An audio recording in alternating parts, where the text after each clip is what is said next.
ఆరవ అధ్యాయం. సంఖ్యాకాండము 6వ అధ్యాయము 5వ వచనం చదువుకున్నాము. సంఖ్యాకాండము 6వ అధ్యాయము 5వ వచనం. అతడు నాజీరవుటకు మొక్కుకున్న దినములన్నింటిలో మంగలి కత్తి అతని తల మీద వేయవలదు. అతడు యెహోవాకు తన్ను తాను ప్రత్యేకించుకున్న దినములు నెరవేరు వరకు అతడు ప్రతిష్ఠితుడై తన తల వెంట్రుకలను ఎదుగనీయవలెను. ప్రార్థన చేసుకున్నాం. పరిశుద్ధమైన దేవ, జీవము గల మా తండ్రి, మా ప్రభువు పునరుద్ధాన దినమందు ఇంతవరకు ఆరాధనలో చక్కగా నడిపించినందుకు వందనాలు. మరి కొద్ది నిమిషాలు మీ వాక్యమును కోరుతున్నాం. అల్పుడను, బలహీనుడను, నిష్ప్రయోజక దాసుడను మీ ప్రజల ఎదుట మీ సన్నిధిలో నిలిచి ఉండగా సహాయం చేయమని, ఈ వాక్యమును దీవించమని, సమయోచితమైన మాటలే మాతో మాట్లాడి మాకు మేలు కలుగు చేయమని క్రీస్తు యేసు అమూల్యమైన నామమున వేడుకొనుచున్నాము తండ్రి. ఆమేన్. ప్రభువునందు ప్రియమైన సహోదర సహోదరులారా, ఈ ఉదయకాలం ప్రభువు నాకు అనుగ్రహించిన ఈ అమూల్యమైన సమయాన్ని బట్టి ముందుగా నేను దేవునికి స్తోత్రం చెల్లిస్తున్నాను.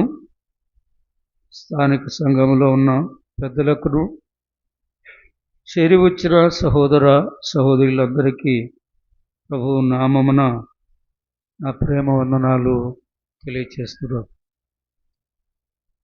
ఈ ఉదయకాలం మనం దేవుని సన్నిధిలో ఉండగా దేవుని వాక్యంలో కొన్ని సంగతులు నేను జ్ఞాపకం చేయాలని ఆశిస్తున్నాను.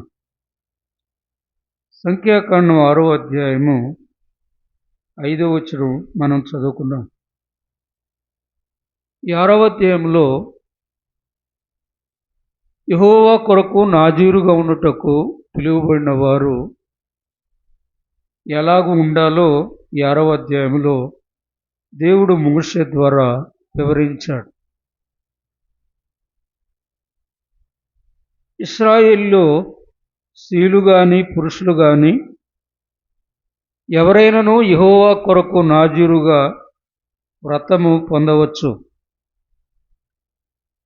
అయితే ఆ పొందిన వారు ఎలా ఉండాలో చెప్పాడు. 5వ వచనంలో అతడు నాజీరవుటకు మొక్కుకున్న దినములన్నింటిలో మంగలి కత్తి అతని తల మీద వేయవలదు. యెహోవా కొరకు నాజీరుగా ఉంటకు మొక్కుకొనిన వారు, ఇష్టపడిన వారు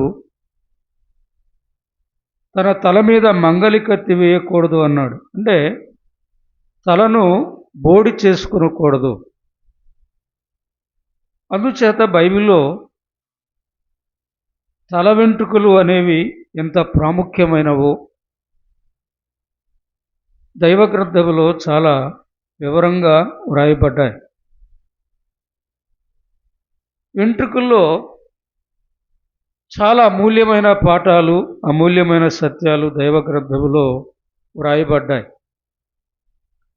ఈ ఉదయకాలం ఇందులో నేను ఒక చిన్న సంగతి జ్ఞాపకం చేయాలని ప్రార్థిస్తున్నాను. దానియేలు గ్రంథము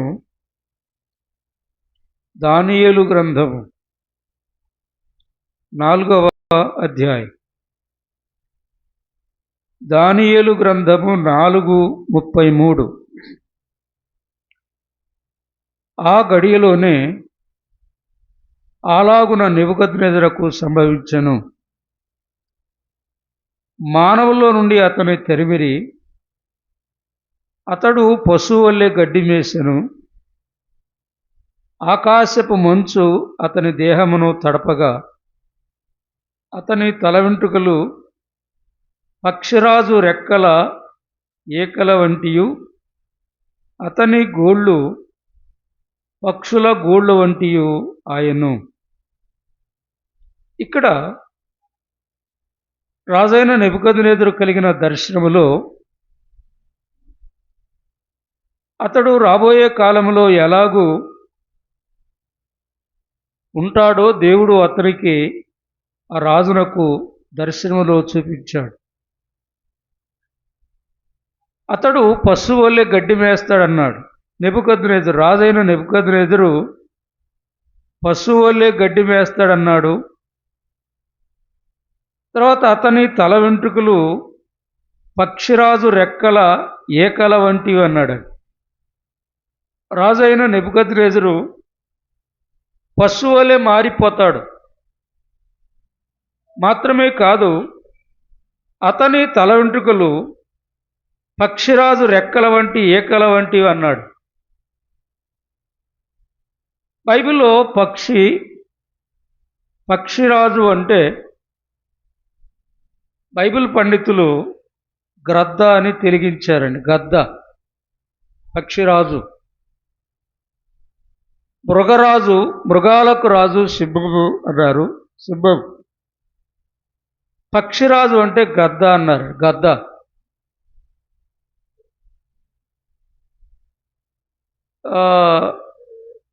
ఇంతకుముందు కాలంలో నాటుకోళ్ళు పెంచేవారండి. ఆ కోడి ఏకలు చాలా బలంగా దృఢంగా ఉంటాయి.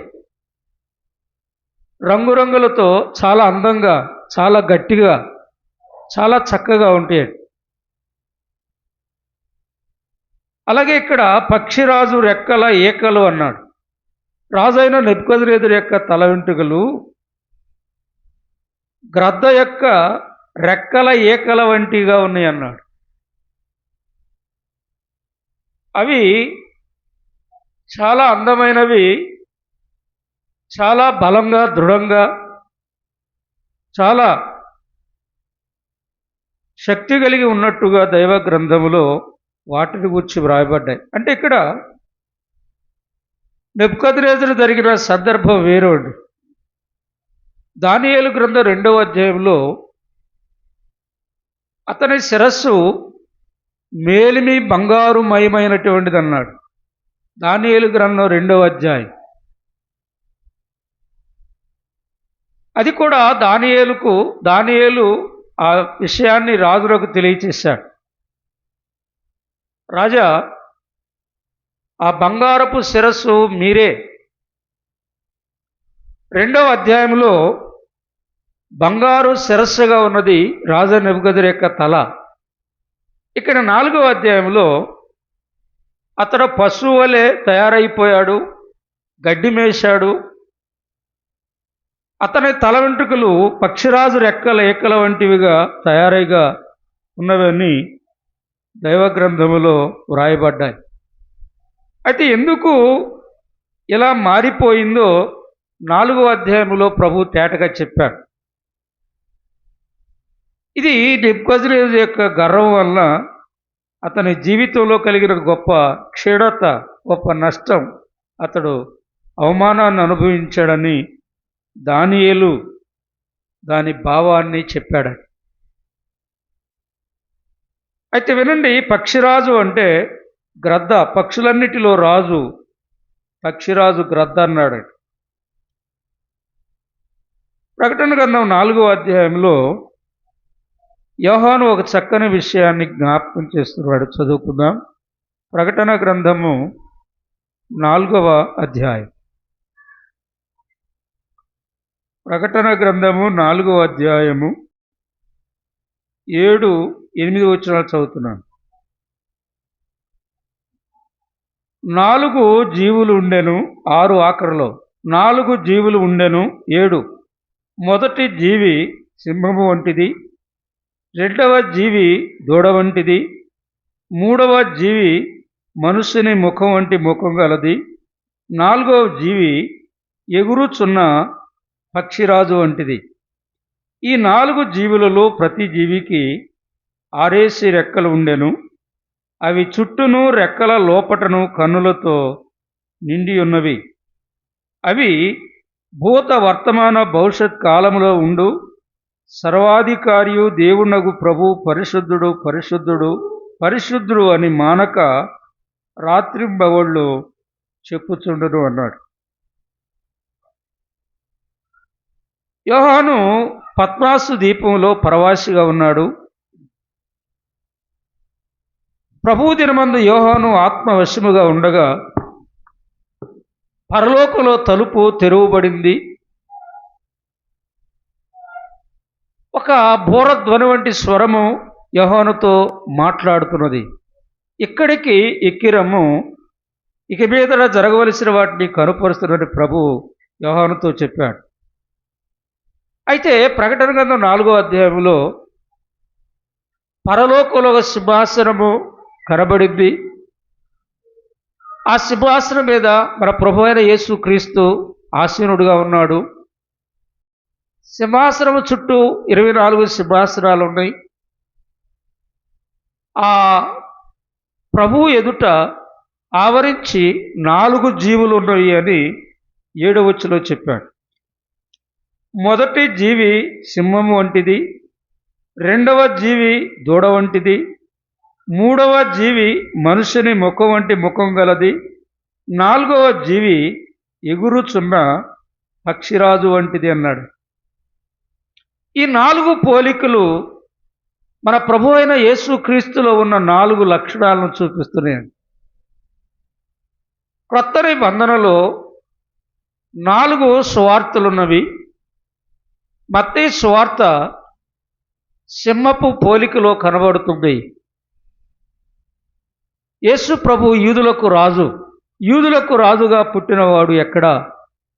మత్తయి సువార్తలో మన ప్రభు అయిన యేసు క్రీస్తు యూదులకు రాజు అనే చక్కని పోలిక మత్తయి సువార్తలో వ్రాయబడింది. మొదటి జీవి సింహము వంటిది అన్నాడు. రెండవ జీవి దూడ వంటిది అన్నాడు. ప్రకటన 4:7. మార్కు స్వార్తలో మన ప్రభు అయిన యేసు క్రీస్తు దాసుడుగా, సేవకుడుగా, ఎద్దు రూపంలో, దూడ రూపంలో ఆయన కనబడుతున్నాడు. మనుష్య కుమారుడు పరిచారము చేయించుకుంటకు రాలేదు కానీ పరిచర్య చేయుటకే ఆయన వచ్చాడు. పరిచారకుడు మన ప్రభు అయిన యేసు క్రీస్తు మార్కు సువార్తలో కనబడుతున్నాడు. మూడవ జీవి మనుష్యుని ముఖం వంటి ముఖం గలది అన్నాడు. యేసు ప్రభు వారు లూకాసు వార్తలో మనుష్య కుమారుడుగా కనబడుతున్నాడు. లూకాసు వార్త 19వ అధ్యాయంలో నశించిన దాన్ని వెదకి రక్షించుటకు మనుష్య కుమారుడు భూలోకానికి వచ్చాడు. ఆయన దేవునితో సమానంగా ఉండుట విడిచిపెట్టకూడని భాగ్యం అని ఎంచుకొనలేదు కానీ మనుష్యుల పోలికగా పుట్టాడు. ఆ పోలిక మనుష్య కుమారుడు అనే చక్కని భావాన్ని లూకాసు వార్తలో మనం చూస్తున్నాం. అయితే 4వ జీవి ఎగురుచున్న పక్షిరాజు అన్నాడండి. ప్రకటన 4:7లో ఎగురుచున్న పక్షిరాజు వంటిది. యోహాను సువార్తలో మన ప్రభు అయిన యేసుక్రీస్తు పక్షిరాజు యొక్క పోలికలో ఉన్నాడు. అనగా ఆయన మనుష్య కుమారుడుగా భూలోకంలో ఆయన జన్మించిన మాట నిజమే కానీ ఆయన మనుష్య కుమారుడు కాదు. దావీదు కుమారుడని, అబ్రహాము కుమారుడని, యోసేపు కుమారుడని ఆయన పిలువబడిన మాట నిజమే కానీ సర్వోన్నతుడకు దేవుని కుమారుడు యేసుక్రీస్తు ప్రభువు భూలోకంలో మన పాప విమోచన కొరకై కన్య మరియ గర్భమందు జన్మించాడు. మనుష్య కుమారుడుగా జీవించిన మాట నిజమే కానీ ఆయన సర్వోన్నతుడకు దేవుని కుమారుడు. ఆయన దేవుడు, ఆయన దేవుని కుమారుడు. మన ప్రభువును గూర్చి యోహాను సువార్తలో ఆయన దేవుడు, ఆయన దేవుని కుమారుడు. పక్షిరాజు అంటే ఎత్తైన పర్వతముల కంటే ఎత్తుగా ఉండేది, నివసించేది ఈ పక్షిరాజు. మన ప్రభువు అయిన యేసు క్రీస్తు ఆయన పరలోక సంబంధి. యోహాను సువార్త 3వ అధ్యాయంలో పైనుండి దిగి వచ్చిన వాడు మనుష్య కుమారుడే తప్ప. యోహాను సువార్త 6వ అధ్యాయంలో పరలోకం నుండి దిగి వచ్చిన ఆహారము, పరలోకం నుండి దిగి వచ్చిన నేను, పరలోకం నుండి దిగి వచ్చిన వాడను, పరలోకము నుండి దిగివచ్చిన వాడు మన ప్రభు అయిన యేసుక్రీస్తు. యెషయా గ్రంథం 6వ అధ్యాయంలో చెప్పాడు, అత్యున్నతమైన సింహాసనమందు ప్రభువు ఆసీనుడై ఉండగా నేను చూచితిని. ఆయన అత్యున్నతమైన సింహాసనం మీద ప్రభు ఆసీనుడిగా ఉన్నాడు. ఆయన పరలోక సంబంధి, ఆయన పరలోకంలో ఉన్నవాడు, ఆయన పరసంబంధి. పక్షిరాజులో ఆ చక్కని వివరాలు మనం జ్ఞాపకం చేసుకుంటున్నాం. నెబుకద్నెజరు యొక్క తల వెంట్రుకలు పక్షిరాజు యొక్క రెక్కలకున్న ఏకల వలె ఉన్నవి అన్నాడు. ఈ 4వ జీవి ప్రకటన గ్రంథం 4వ అధ్యాయం 7వ వచనంలో 4 జీవులున్నవి, 4వ జీవి ఎగురుచున్న పక్షిరాజు వంటిది అన్నాడు. ఈ పక్షిరాజుకు రెక్కలున్నవి, ఈ రెక్కలతో అవి ఎగురుతున్నవి అన్నాడు. ఈ రెక్కలతో అవి ఏం చేస్తున్నవి? ఎగురుతున్నవి అన్నాడు. ఆదికాండం 1వ అధ్యాయంలో చూడండి, చదువుకుందాం. ఆదికాండము 1వ అధ్యాయం 20వ వచనం చదువుతున్నాను. ఆదికాండము 1:20. దేవుడు జీవము గలి చెలించు వాటిని జలములను సమృద్ధిగా పుట్టించును గాకనియు పక్షులు భూమిపైని ఆకాశ విశాలములలో ఎగురుగాకనియు పలికెను. దేవుడు 5వ దినమున ఆయన పక్షులను, చేపలను ఆయన కలుగజేశాడు. మహామత్స్యములను ఆయన కలుగజేశాడు 5వ దినమున. అయితే ఈ పక్షులకు ఆయన ఏం చెప్పాడంటే, భూమిపైని ఆకాశ విశాలములలో ఎగురును అన్నాడు. తర్వాత 21, ఆదికాండం 1:21 మధ్యలో చదువుతున్నాను. వాటన్నిటినీ దాని జాతి ప్రకారము రెక్కలు గల ప్రతి పక్షిని సృజించెను. ఈ పక్షులకు రెక్కలున్నవి అన్నాడు. ఈ పక్షులకు ఏమున్నవి? రెక్కలున్నవి.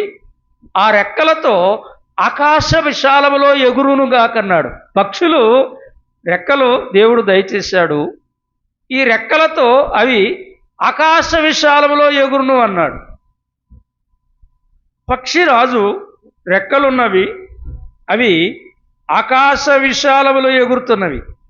చక్కని ఏకలు, చక్కని అందమైనటువంటి ఆ ఏకలతో, రెక్కలతో అవి ఆకాశములో ఎగురుతున్నవి అన్నాడు. చదువుకుందాం. ఇర్మియా గ్రంథము 49వ అధ్యాయం. ఇర్మియా గ్రంథము 49వ అధ్యాయం. ఇర్మియా గ్రంథము 49వ అధ్యాయము 40.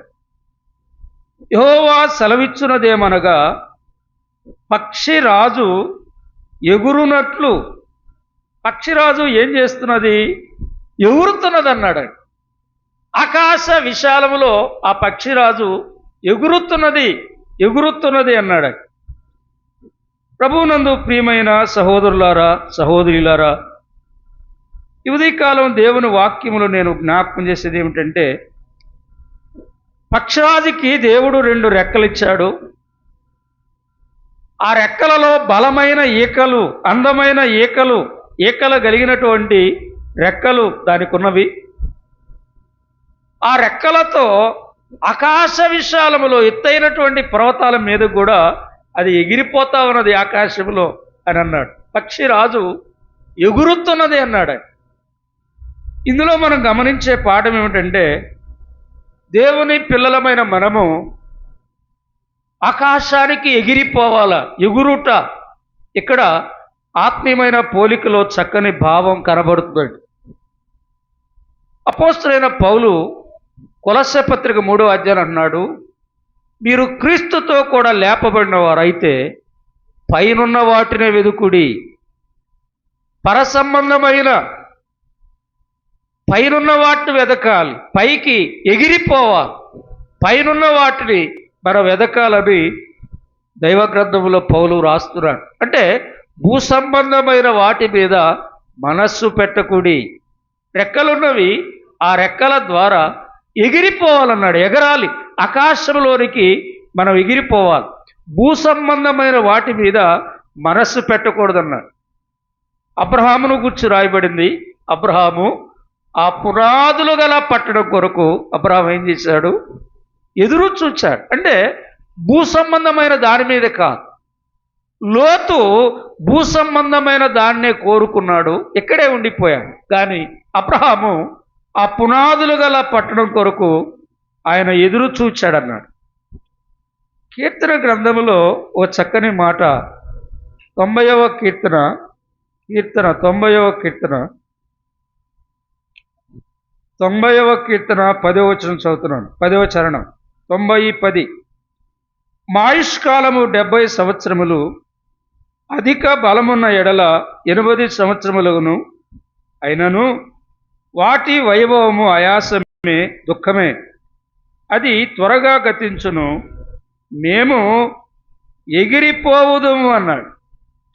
నమ్మిన దేవుని పిల్లలు ఎగిరిపోతారన్నాడు. ఆర్భాటముతోనూ ప్రధాన దూత శబ్దముతోనూ దేవుని బోరతోనూ పరలోకం నుండి ప్రభు దిగి వస్తాడు. క్రీస్తునందుండి మృతులైన వారు మొదట లేస్తారు. ఆ మీదట సజీవులమై నిలిచుండు మన వారితో కూడా ఏకముగా ఆకాశ మండలములకు మేఘముల మీద కొనిపోబడుదుము, ఎగిరిపోదుము.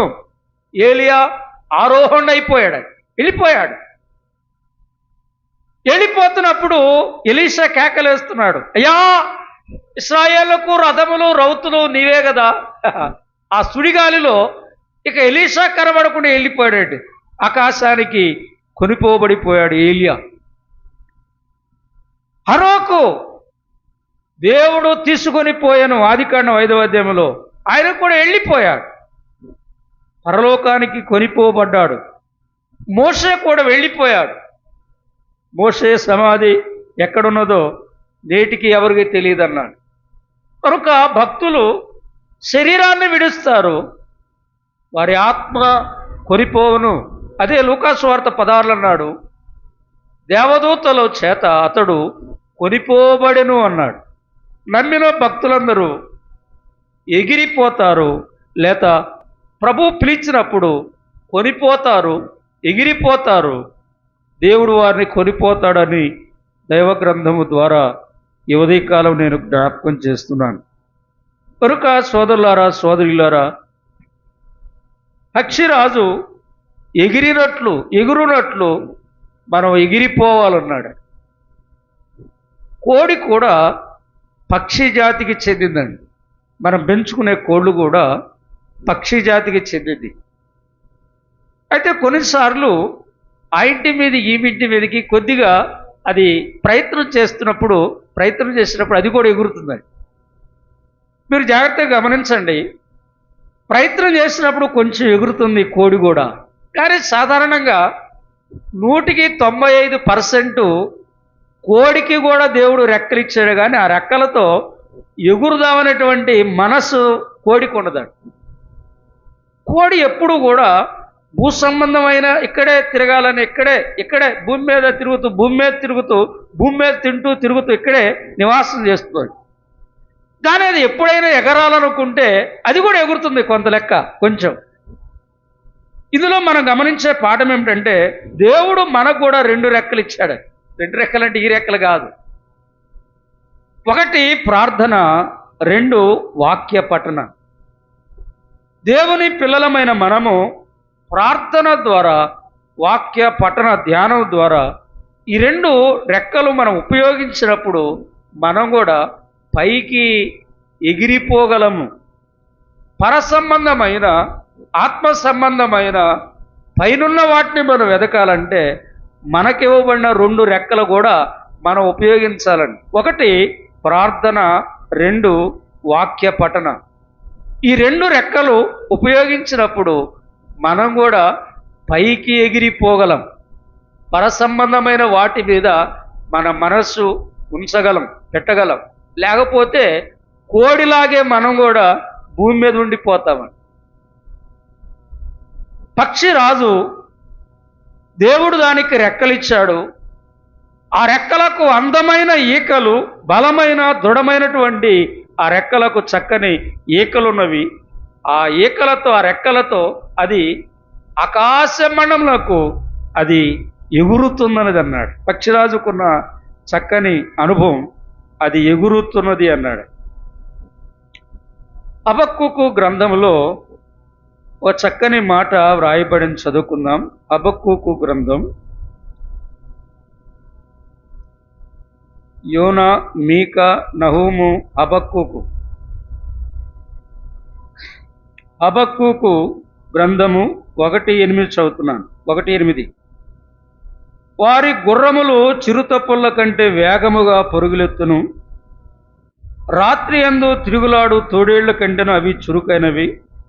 వారి రౌతులు దూరము నుండి వచ్చి తటాలన చొరబడుదురు.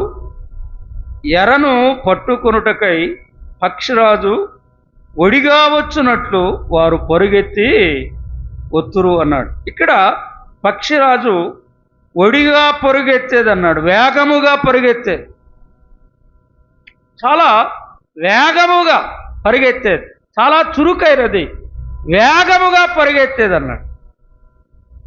దేవుని పిల్లలమైన మనము చురుకుగా ఉండాలి, వేగముగా. యేసుప్రభు వారు భూలోకం ఉన్నప్పుడు ఆయన త్వరగా లేక పెందలకడ లేచి అనే చక్కని మాటలు క్రొత్త నిబంధనలో వ్రాయబడ్డాయి. త్వరగా, వేగముగా అనేది చాలా పెందలకడ లేచి ఆయన ఒలీవ కొండకు వెళ్ళాడు. ఆయన ఒలీవ కొండకు చాలా పెందలకడ, చాలా చీకటిగా ఉన్నప్పుడు క్రొత్త నిబంధనలో, పాత నిబంధనలో భక్తులందరూ చాలా చీకటిగా ఉన్నప్పుడు అనే మాట వ్రాయబడింది. ఇంకా మరొక మాట, చాలా పెందలకడ వారు లేచి ప్రభు పని వారు చేసినట్టుగా ఉందండి. కనుక వేగముగా, చురుకుగా. అందుకే సామెతల గ్రంథంలో అన్నాడు, చురుకుగా ఉండుట గొప్ప భాగ్యం అన్నాడు. సోమరులుగా కాదు, చురుకుగా ఉండాలి, వేగముగా పరిగెత్తాలన్నాడు. ఇశ్రాయేలు హెబ్రీ స్త్రీలను గురించి వ్రాయబడింది. హెబ్రీ స్త్రీలు ఐగుప్తు స్త్రీల వంటి వారు కారు, వారు చాలా చురుకైన వారు. వేగముగా, చాలా త్వరగా, చాలా తొందరగా అనే మాట వారి కొరకు ఉపయోగించబడింది. రెబ్కాను గురించి వ్రాయబడింది. ఆమె పరిగెత్తుకుంటూ బావిలోనికి పరిగెత్తుకొని పోయింది. ఎలియాజరుకు నీళ్ళు ఇవ్వాలంటే పరిగెత్తుకొని వచ్చింది. ఎలియాజరు వర్తమానం చెప్పినప్పుడు వారి ఇంటికి కూడా పరిగెత్తుకొని వచ్చి, ఆమెను గురించి ఆదికాండం 24వ అధ్యాయంలో రెబ్కా పరిగెత్తుకునే మాట చాలాసార్లు ఉపయోగించబడింది. దేవుని పిల్లలమైన మనము సోమరులుగా ఉండకూడదు, కానీ చురుకుగా ఉండాలి, పెందలకడ లేవాలి, శ్రద్ధగా, వేగముగా ప్రభు పని మనం జరిగించాలనే సత్యాన్ని దైవ గ్రంథములో ఈ ఉదయకాలం నేను జ్ఞాపకం చేస్తున్నాను. దినవృత్తాంతంలో మొదటి గ్రంథం 12వ అధ్యాయంలో దావీదు సైన్యములో ఉన్న సేవకులను గురించి వ్రాయబడింది. వారెంత చురుకైన వారో, వారెంత వేగముగా పనిచేస్తారో, పరుగెత్తుతారో పరిశుద్ధాత్మ దేవుడు దావీదు యొక్క సైన్యాన్ని గురించి వ్రాయబడింది. వారిని గురించి అంటాడు, వారు అడవి జింక కంటే పాద వేగము గలవారు అన్నాడు. అసలు జింకలే వేగంగా పరుగెత్తి అయితే దావీదు సైనికులు, దావీదు సేవకులు ఆ జింకల కంటే, అడవి జింకల కంటే ఇంకా వేగంగా పరిగెత్తారని వ్రాయబడింది. ఆషాహేలు ఇంకా వేగంగా పరిగెత్తేవాడని బైబిల్లో ఉందండి. కనుక చురుకుగా ఉండుట, వేగముగా పరిగెత్తుట, ఇవన్నీ దైవ గ్రంథంలో చక్కగా ఉన్నటువంటి చక్కని పాఠాలు. ద్వితీయోపదేశ కాండములో మరొక చక్కని మాటను చదువుతున్నాను. ద్వితీయోపదేశ కాండము లేక ఏబు గ్రంథంలో చదువుకుందాం. అదే మాట అక్కడ ఇంకా కొంచెం వివరంగా ఉంది. ఏబు గ్రంథము ద్వితీయోపదేశ కాండంలో కూడా ఉంది, కానీ ఏబు గ్రంథంలో ఇంకా కొంచెం వివరంగా ఉన్నది. ఏబు గ్రంథము 39, 28, 27, 28 చదువుతున్నాను.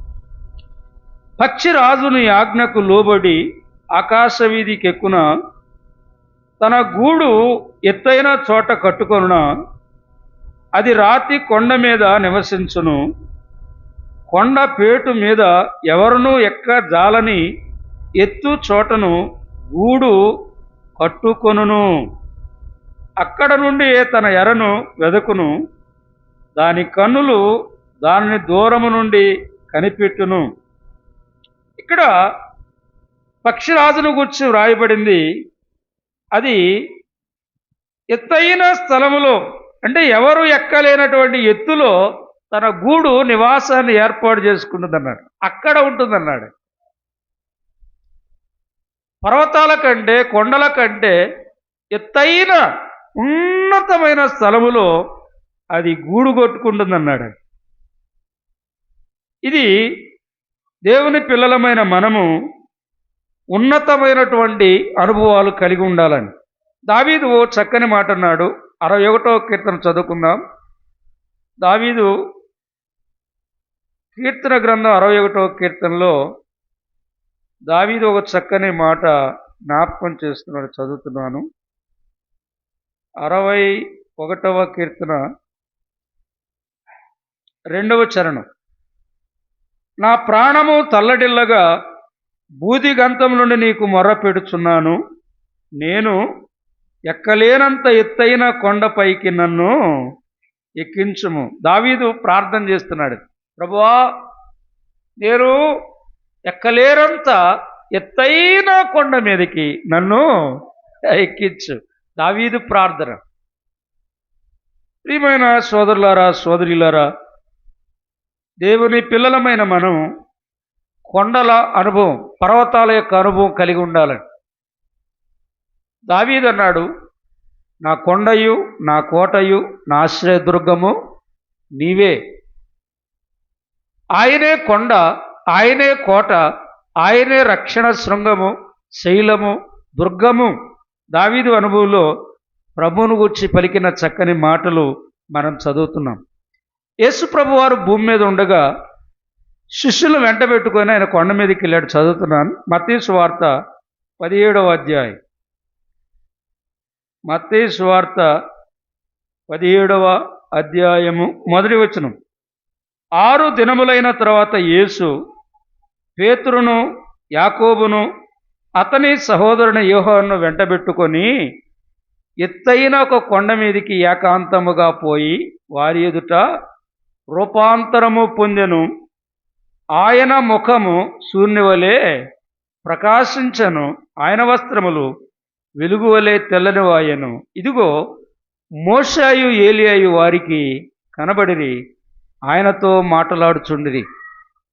యేసు ప్రభు వారు శిష్యులతో ఉన్నప్పుడు ఎత్తైన ఆయన పర్వతం మీద, కొండ మీదకి వెళ్ళాడు. పేతురు, యోహాను, యాకోబు కూడా ఆయనతో ఉన్నారు. ప్రభువు ఆ పర్వతం మీద, ఆ కొండ మీద రూపాంతరం పొందాడు. అప్పుడు మోషే, ఏలియాలు వారికి కనబడ్డారు. ఆయన వస్త్రములు, ఆయన ముఖము సూర్యుడి వలె ప్రకాశించెను. ఆయన వస్త్రములు వెలుగువలే తెల్లనివాయెను. ఆ కొండ మీద ప్రభు రూపాంతరం పొందినప్పుడు తెల్లగా ఉన్న ఆయన వస్త్రములు, ఇక్కడ ఆయన వస్త్రాల గురించి వ్రాయబడింది. ఏ చాకలియు ఎన్నడు అంతగా చలువ చేయలేడనే మాట ఆయన వస్త్రాల గురించి వ్రాయబడిందండి. కనుక ఎత్తైన పర్వతం మీదకి ప్రభు రూపాంతరం చెందాడని, అప్పుడు మోషే, ఏలియాలు వారికి కనబడ్డారు.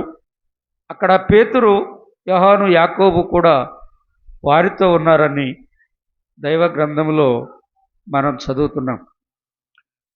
తర్వాత పాత నిబంధనలో మోషేను గురించి కూడా చదువుకుందాం. నిర్గమాకాండం 19వ అధ్యాయం. నిర్గమాకాండం 19వ అధ్యాయం. నిర్గమాకాండం 19వ అధ్యాయం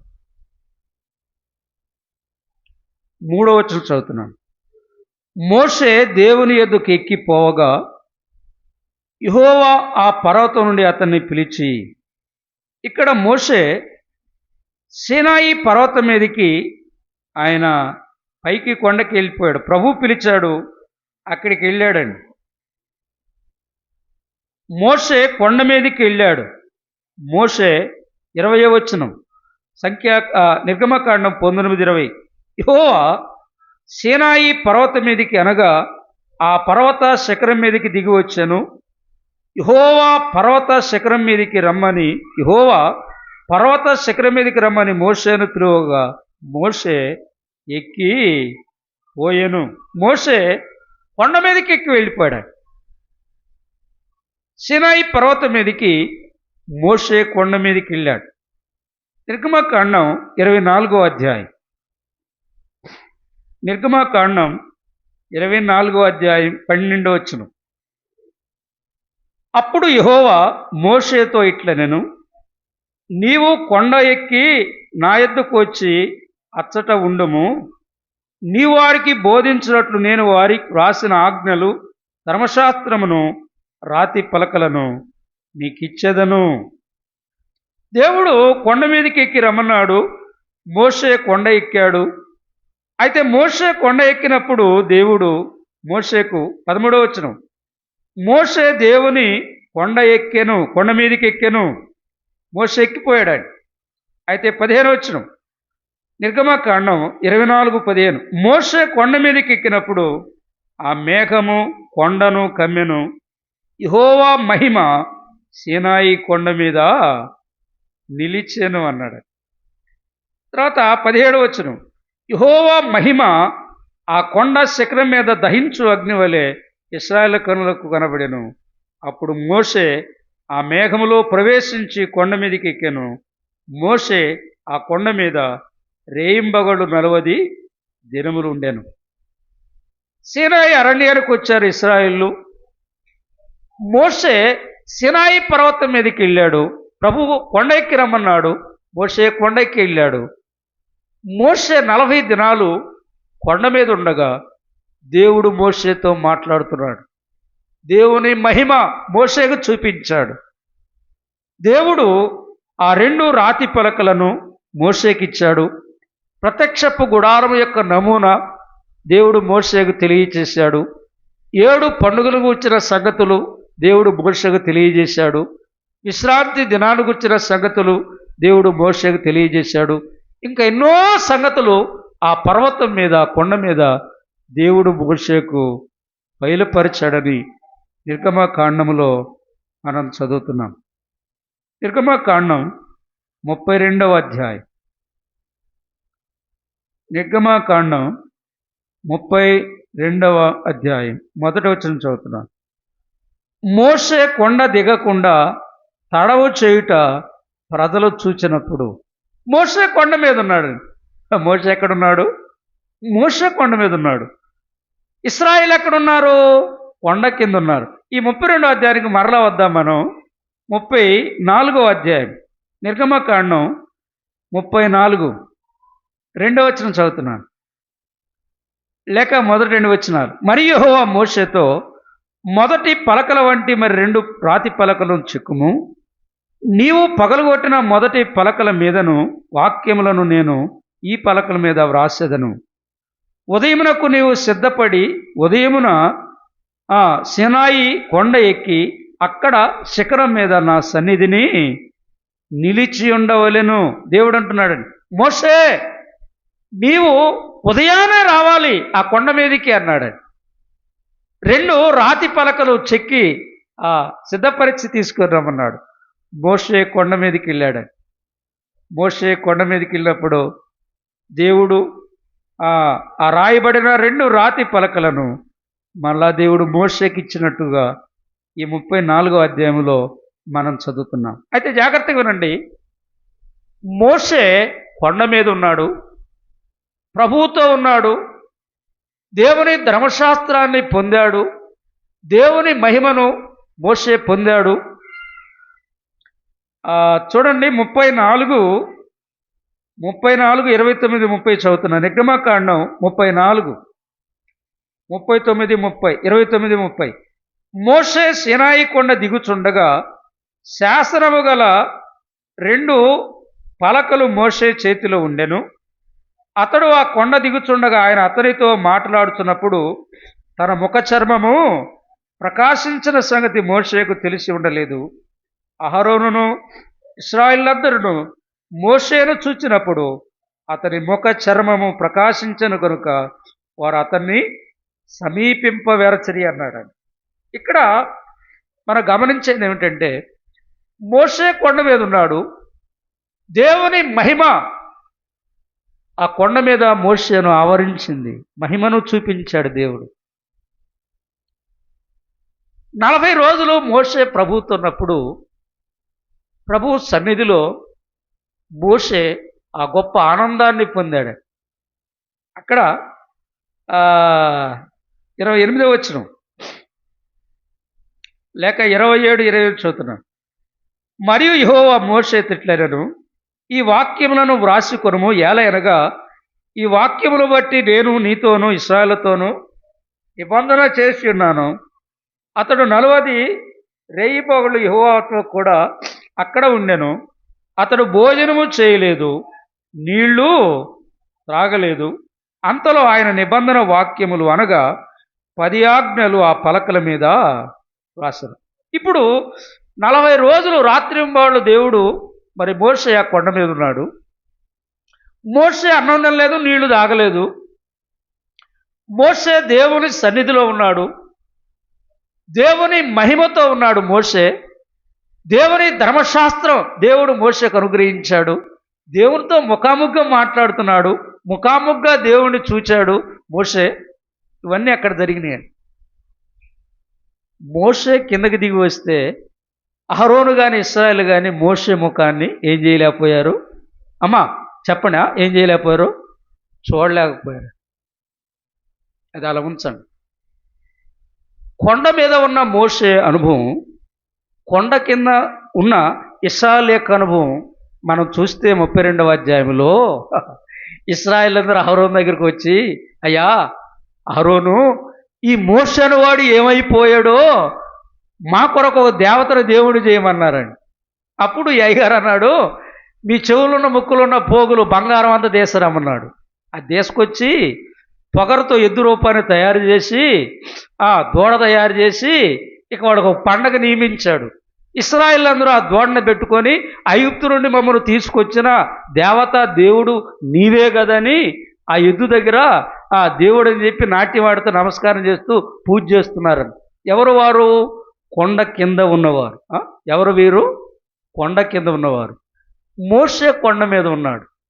మోషే కొండ మీద ఉన్నప్పుడు దేవుని చూస్తున్నాడు, దేవుని మహిమ పొందాడు, దేవుని ధర్మశాస్త్ర 10 ఆజ్ఞలు పొందాడు, ప్రత్యక్షపు గుడారాన్ని గూర్చి 7 పండుగలు గూర్చి ఇంకా ఎన్నో సంగతులు, నిర్గమకాండం, లేవియాకాండం, ద్వితీయోపదేశ కాండం, మరి సంఖ్యాకాండం, ఆదికాండం, ఎన్నో సంగతులు దేవుడు మోషేకు బయలుపరిచాడు, తెలియచేశాడు. అవన్నీ పొందుకున్నాడు. ఎవరు? కొండ ఎక్కిన మోషే. కొండ కింద ఉన్న ఇశ్రాయేలు. అహరోను కూడా మోషే అన్న, సొంత అన్న. అహరోను కూడా ఎవరు? ప్రధాన యాజకుడు, మోషేకు సొంత అన్న. ఈయన కూడా, వారందరూ కూడా ఎలా ఉన్నారు? వారి ప్రవర్తన, వారి విధానం నిర్గమకాండం 32వ అధ్యాయంలో చాలా తేటగా వ్రాయబడి. కొండ యొక్క అనుభవం. ఈ పక్షిరాజు ఎవరు ఎక్కలేని ఎత్తైనటువంటి పర్వతాల మీద నివాసం చేస్తున్నాడు. ఈ పక్షిరాజు ఎవరు ఎక్కలేనటువంటి ఎత్తైన పర్వతాల మీద అదేం చేస్తుంది? నివాసం చేస్తున్నాడు. త్వరగా చదువుకుందాం కొన్ని వచనాలు. సమూయేలు గ్రంథము, సమూయేలు మొదటి గ్రంథము 9. సమూయేలు మొదటి గ్రంథము 9వ అధ్యాయం 14. వారు ఊరిలోనికి రాగా ఉన్నతమైన స్థలములకు పోవుచున్న సమూయేలు వారికి ఎదురుపడెను. ఇక్కడ సమూయేలు కనబడుతున్నాడు, ప్రవక్త అయిన సమూయేలు. ఈ సమూయేలు గురించి వ్రాయబడింది, ఉన్నతమైన స్థలమునకు వెళ్ళుచున్న సమూయేలు. సమూయేలు యొక్క అనుభవం, ప్రవక్త అయిన సమూయేలు 9:9 సమూయేలు మొదటి గ్రంథం 9:19. సమూయేలు సౌలుతో, నేనే దీర్ఘదర్శిని, ఉన్నతమైన స్థలమునకు నాకు ముందు వెళ్ళుడి. ఉన్నతమైన స్థలం. సమూయేలు ఉన్నతమైన స్థలములో ఉండేవాడు. ఉన్నతమైన స్థలములో ఉండేవాడు. రాజుల మొదటి గ్రంథము 19వ అధ్యాయం. రాజుల మొదటి గ్రంథము 19వ అధ్యాయం. 11వ వచనం. అందుకు ఆయన, నీవు పోయి పర్వతం మీద యెహోవా సమ్ముఖమందు నిలిచి ఉండుము. దేవుడు ఏలియాతో మాట్లాడుతున్నాడు. ఏలియా, ఏలియా లే. ఎన్ని గొప్ప కార్యాలు చేశాడు ఏలియా. అమ్మా, మనము వెనక ఉన్న అధ్యాయాలు కానీ చదువుకుంటే ఏలియా చేసిన అద్భుతాలు ఏ మానవుడు చేయలేదన్న అటువంటి అద్భుతాలు చేశాడు. యెజబెల్ అంది, నేను నిన్ను ఏం చేస్తానో చూసుకోమందండి. కబురు పంపింది. దానికి భయపడి ఒక బదరీ వృక్షం కిందకు వచ్చి అక్కడ పట్టుకొని, అయ్యా ఇంకెందుకు, చాలు, నన్ను తీసుకో, నేను చస్తాను, నాకు అక్కర్లేదు అని అతడు ఆయాసపడ్డాడు. దేవుడు అంటున్నాడు, ఏలియా, ఏలియా లే లే లే, నీవు భోజనం చేయి, నీకు శక్తికి మించినటువంటి ప్రయాణం ఉంది. ఏలియా, నువ్వు ఒక పర్వతం మీదకి వెళ్ళాలి. ఏలియా కర్మేలు పర్వతం మీద, ఆ పర్వతాల మీద చేసిన గొప్ప కార్యాలు, గొప్ప వధ ఈ గ్రంథములో చాలా తేటగా వ్రాయబడి, గొప్ప పర్వతం మీద ఉన్నటువంటి ఏలియా, ఉన్నతమైన స్థలంలో ఉన్న సమూయేలు, దేవుని కొండ మీద ఉన్న మోషే, ఎక్కలేనంత ఎత్తైన కొండ మీదకి ఎక్కాలని ఆశ కలిగిన దావీదు, మన ప్రభు అయిన యేసుక్రీస్తు శిక్షలను ఆయన వెంటబెట్టుకొని ఎత్తైన కొండ మీదకి ఆయన ఎక్కిపోయినట్టుగా దైవ గ్రంథములో మనం చదువుతున్నాం. కనుక దేవుని పిల్లలమైన మనము ఈ పక్షిరాజు యొక్క అనుభవాన్ని మనం కలిగి ఉండాలని నేను జ్ఞాపకం చేస్తున్నాను. మనం ముగించుకుందాం. ప్రకటన గ్రంథం 4వ అధ్యాయానికి రండి. ప్రకటన గ్రంథము 4వ అధ్యాయం. ప్రకటన గ్రంథము 4వ అధ్యాయము 7వ వచనం చదువుతున్నాను. 7, 8. మొదటి జీవి సింహం వంటిది, రెండవ జీవి దూడ వంటిది, మూడవ జీవి మనిషిని ముఖం వంటి ముఖం గలది, నాలుగవ జీవి ఎగురుచున్న పక్షిరాజు వంటిది. ఈ 4 జీవుల్లో ప్రతి జీవికి 6 రెక్కలుండెను. అవి చుట్టూను రెక్కల లోపటను కనులతో నిండి ఉన్నవి. అవి భూత వర్తమాన భవిష్యత్ కాలంలో ఉండు సర్వాధికారియు దేవుడునగు ప్రభువు పరిశుద్ధుడు పరిశుద్ధుడు అని మానక రాత్రింబవళ్ళు చెప్పుచుండును. ఈ 4 జీవులు పరలోకంలో ప్రభు సింహాసనాన్ని ఆవరించి ఉన్నాయి. ఈ జీవులకు 6 రెక్కలున్నవి. ఆ రెక్కలతో ఎగురుతూ ఎగురుతూ ఎగురుతూ భూత వర్తమాన భవిష్యత్ కాలములలో ఉండు సర్వాధికారి అయిన దేవుడగు ప్రభువు పరిశుద్ధుడు పరిశుద్ధుడు పరిశుద్ధుడు అని పరలోకంలో ప్రభువును ఆరాధిస్తున్నాయి.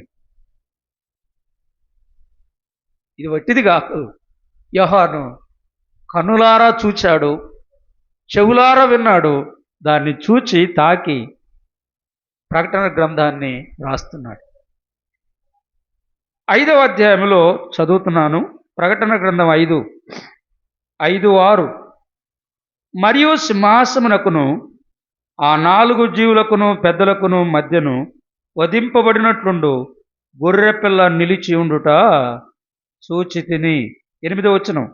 ఆయన దాన్ని తీసుకున్నప్పుడు ఆ 4 జీవులు వీణెలను ధూపద్రవ్యములతో నిండిన సువర్ణ పాత్రలు పట్టుకొని ఉన్న ఆ 24 పెద్దల గొర్రెపిల్ల ఎదుట సాగిలపడిరి. 11వ వచనం. మరియు నేను చూడగా సింహాసనమును జీవులను పెద్దలను ఆవరించు అనేక దూతల స్వరము వినబడెను. వారి లెక్క కోట్ల కొలదిగా ఉండెను. 14. ఆ 4 జీవులు ఆమేన్ అని చెప్పగా ఆమేన్ అని చెప్పగా పెద్దలు సాగిలపడి నమస్కారము చేశారు. పరలోకములో సింహాసనమును ఆవరించి ఉన్న 4 జీవులు, ఆ 4 జీవుల్లో ఒక జీవి పక్షిరాజు. ఈ పక్షిరాజుకు 6 రెక్కలున్నవి. పరలోకంలో దేవుని సింహాసనం ఎదుట నిలువబడి సర్వాధికారి అయిన దేవుడు ప్రభువు పరిశుద్ధుడు పరిశుద్ధుడు పరిశుద్ధుడు అని పరలోకములో ఆరాధిస్తున్న గొప్ప అనుభవాన్ని యోహాను కనులారా చూచి తన గ్రంథములో వ్రాశాడు. కనుక ఈ పక్షిరాజు యొక్క అనుభవం ఆరాధన, దేవుని పిల్లలమైన మనము మన ఆరాధన ఆరాధన ఆరాధన ఆత్మీయమైన ఆరాధన. ప్రభు వచ్చే వరకు మనం ఈ లోకాన్ని విడిచే వరకు ఆరాధన ఎన్నడూ మనము ఆబ్సెంట్ కాకూడదండి. అది ఎంత విలువైనదో ఎంత ప్రాముఖ్యమైందో ప్రభు తన గ్రంథములో వ్రాయించాడు. కనుక ఆరాధనకు తగిన రీతిగా మనం సిద్ధపడి అలాగూ మన జీవిత కాలమంతా ప్రభువుకు ఆరాధన చేద్దాం. ప్రభు ఈ మాటలు మనందరి కొరకై దీవించుగాక. ప్రార్థన చేసుకుందాం. పరిశుద్ధుడైన దేవా,